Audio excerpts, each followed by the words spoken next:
Artigo 5 da Constituição Federal. Inciso 6.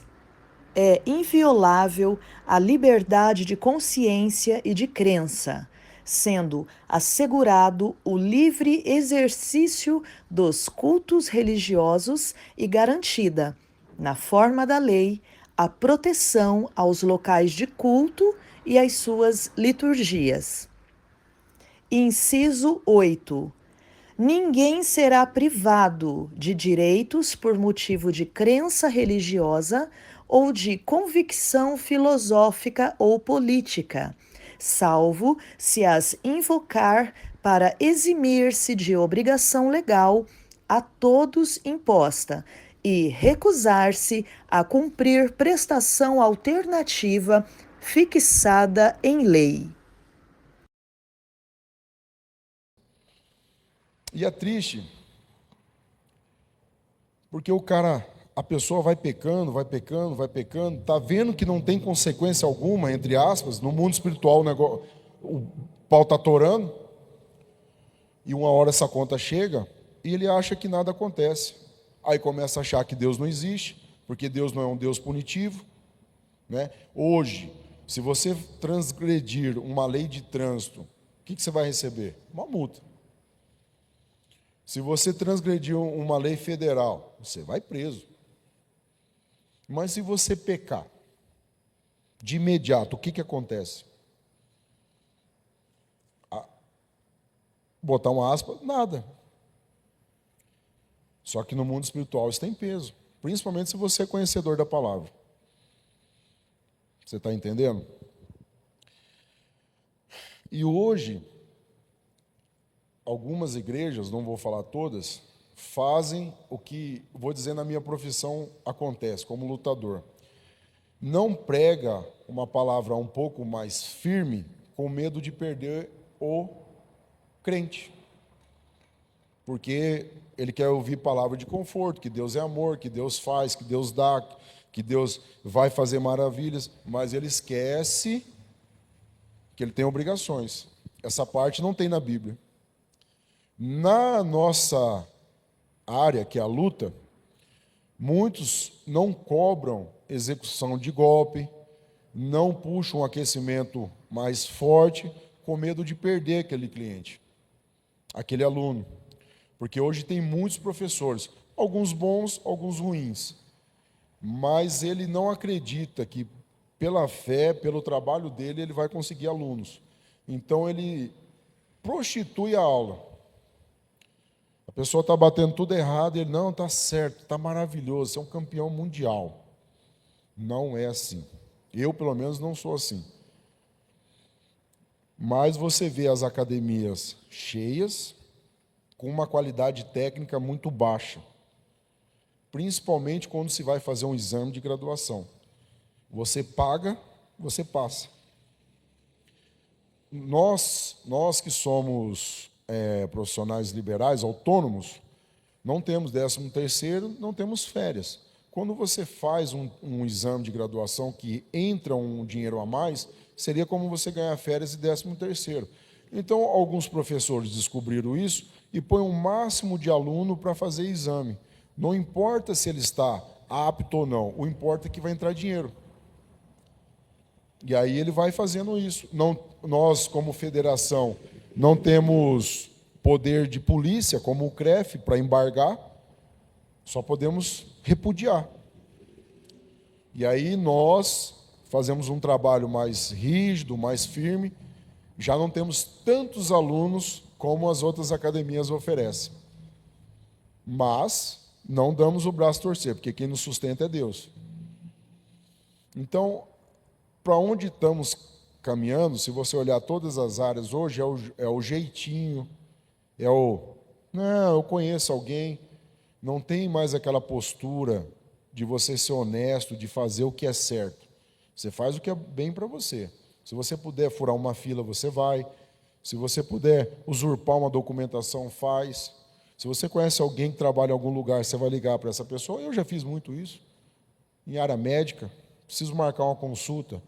Daqui 3 meses. Espera aí. Fulano, passa aqui amanhã. Estou certo? Não, mas fiz. Entendeu? Então, assim, não sou hipócrita de falar que não faço.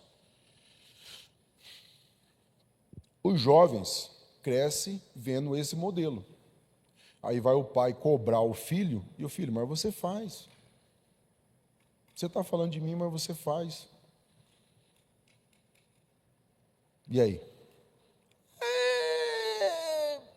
Você já perdeu já a sua autoridade. Você não é exemplo. Muitos pais que eu converso acham bonito o filho ser malandro. O meu filho é descolado, meu filho desenrola, meu filho... Meu irmão, quando o cara começa a falar assim, eu falo, ih, rapaz, isso aí vai dar um trabalho para a polícia, né? Como assim, meu irmão? Pô, bicho é malandro, cara. Pode, tem que aprender as coisas certas. Já perdi algumas amizades aí do filho, do pai vir falar do filho e eu dar no meio do cara. É errado? É, mãe. Me fala. O guri insuportável, cara, não tem modos. Tem alguns que eu não chamo na minha casa, porque eu tenho alguns troféus, algumas coisas quando eu viajei que eu guardo lá, e a criança, a primeira coisa que vai é lá. E eu não aceito, eu não chamo na minha casa. Pô, você nunca me chamou para ir na minha casa. Vem na boca para falar, porque o teu filho é o Tasmania, bicho. E você fica, filho, não mexe, filho. E não levanta para ir lá, mano. Então, eu prefiro falar, cara, aqui lá em casa é muito bagunçado. Minha mulher joga a culpa na Vilma. Minha mulher mas vamos fazer na sua casa. Mas não levo, cara. É um direito meu. O pai não corrige, aí o pai e a mãe ficam sentados e o filho tocando terror na cara dos outros, cara. Cadê o respeito? Uma geração sem limite. Aí a criança vai crescendo sem limite. Aí acha que qualquer ambiente ele pode fazer isso. E é onde começam as frustrações. Aí não está preparado emocionalmente para receber ou não, onde começa. Ir para o psicólogo, ir para o psiquiatra. Eu já vi, cara, várias vezes a pessoa vir me contar um negócio e falar assim, a minha psicóloga, a minha psiquiatra, mas enche a boca para falar que vai. Você não faz nenhum tipo de tratamento? Eu falei, rapaz, não tem tempo para isso não tem tempo nem para ficar doente. Quanto mais fazer tratamento. Trabalho demais, não posso ficar doente não. Nem gosto. Não, mas você tem que fazer aí uma terapia. Mas terapia do que? Minha terapia dá soco. É chutar.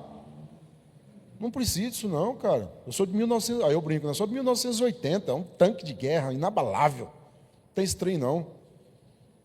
Aí... mas você não tem... Se eu tiver dor de barriga, eu durmo, passa. Se eu tiver dor de cabeça, eu durmo, passa. Se eu tiver frustrado, eu durmo, passa. É assim que eu aprendi. Dorme que passa. Não tem. Ai, a minha terapia, a minha isso, a minha aquilo. E acha legal. Rapaz, nossos avós devem estar se remoendo lá no túmulo, escutando um trem desse. Enfim, o papel da igreja seria mostrar, em Isaías 53, que quando Jesus morreu, levou sobre si todas as nossas enfermidades. Não foi algumas. Apesar que, nessa era moderna, apareceu doenças mentalmente, essa fibromialgia, TDAH, TD não sei o quê, que não havia antes. Mas isso está incluso no todas. Não escapou. Aí eu te pergunto, você tem fé para acreditar que Isaías 53 vai mudar a sua vida? Mas uma terapia ia ajudar. Você está ajudando Deus então? Deus precisa da sua ajuda e do seu psicólogo. Já ouvi. E de crente. Tem síndrome do pânico. Cara, mas a minha terapia está ajudando, hein? Está ajudando o quê, meu filho? Minha síndrome do pânico. Mas você não está orando? Você não é crente? Não, cara, eu oro também, mas a terapia ajuda muito. Pensa bem, pessoal. Eu não estou criticando a pessoa que usa um psicólogo ou um psiquiatra. Eu estou dizendo que ele não dá devida importância no poder de Deus, nas palavras de Deus. Tá? Fique bem claro isso. Porque isso acontecesse com você. Eu já tive situações que eu não tive fé também. Mas eu decidi que eu teria fé. Falei, Deus não ia colocar alguma coisa na Bíblia mentirosa. Se tem alguma coisa errada aqui, é eu com minha pouca falta de fé. E vou assim, bicho, meio brabo, meio revoltado que as coisas não acontecem. Primeira coisa, quando uma coisa não acontece na minha vida, eu estou errado. Eu estou falhando. Está faltando alguma coisa. E aí eu começo a fazer um diagrama mental. A fé vem da onde? De ouvir a palavra. Eu estou lendo a palavra? Achei. Desculpa, Deus. Obrigado, Espírito Santo. Vamos começar de novo. A palavra diz que o povo herdará o melhor. Eu estou herdando o melhor da terra? Estou indo. Está faltando o quê? Fé. A palavra diz que se você pedir fé, Ele vai te dar. Eu pedi? Não? Então tá aí. Então vou continuar comendo mais ou menos. Se você fazer essas perguntas, essas autocríticas, você vai achar o erro. O teu erro é o que eu faço.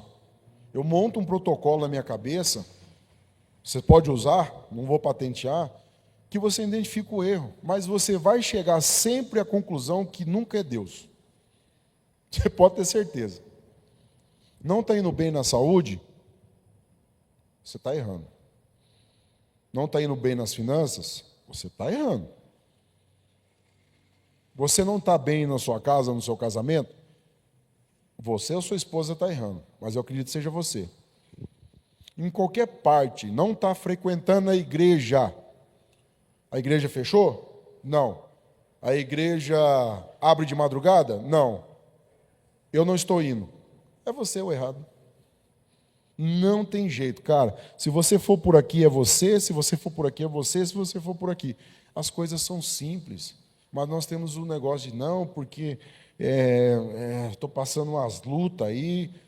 Você está passando umas lutas? Você já entregou na mão de Deus?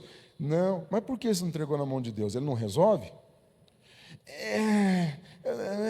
Não tem para onde correr, irmão. Se você fizer as perguntas certas para a pessoa, de duas uma, ou você ganha ela literalmente para Cristo, ou você perde a amizade dela. Porque se você fizer as perguntas certas, você vai ter as respostas que ela precisa dar. Eu já fiz, já perdi 2. Ele quer ficar remoendo aquele problema. Quer ficar remoendo. Mas nós sabemos onde está a resposta, entre Gênesis e Apocalipse. Mas quer ler? Não. Vamos dar mais uma andadinha aqui. Atos 3,19 diz: arrependei vós, pois, e convertei vós, para que sejam apagados os vossos pecados, e venham assim os tempos de refrigério pela presença do Senhor. O pecado, ele te aprisiona, o pecado, ele te suga as suas energias, mas o arrependimento te restitui. E aonde está escrito isso? Na Bíblia. Aonde? Atos 3,19. Mas, meu irmão, na era digital, se você não souber procurar um versículo bíblico, porque você não lê a Bíblia, não achar usando o Google, aí você não gosta de Deus mesmo. Aí, meu irmão, aí não dá não. Cara, eu não sei onde que está aquela passagem. Google, onde está a passagem assim? Se você pedir, ele te dá ainda um comentário. Uma geração dessa, não saber usar a tecnologia para aprender a palavra de Deus, e outra, filtra lá. Filtra o que te serve e o que não serve. Não vai adquirindo aquilo, principalmente os comentários que eles tecem. Você pedir uma síntese, ele vai te dar um resumo. Mas filtra. Não aceita aquilo como verdade absoluta. Aquilo lá é uma inteligência te dando uma resposta. Beleza? Então, meu irmão, tudo está na Bíblia. Tudo para você está na Bíblia. Mas eu torno a perguntar: você usa mais o celular ou você lê mais a Bíblia?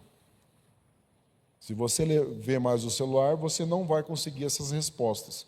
Você vai continuar patinando na sua vida e, como sempre, vai colocar a culpa em alguém. Não assume.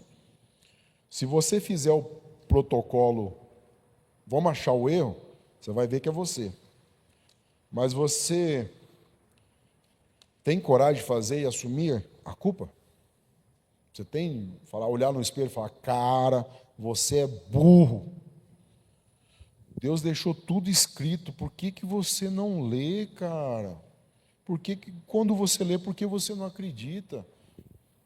Eu falei numa pregação que eu fui com o pastor lá na recuperação, o seguinte: quando eu me converti, eu ia na igreja menos no culto dos jovens e no culto das mulheres.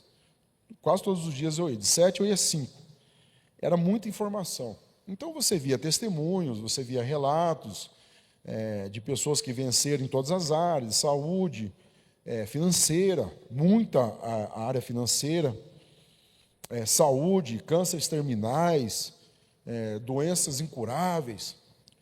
E aí eu fui líder de célula, né? Abri uma célula, e quando eu falava do poder de Cristo, eu só falava na vida das pessoas.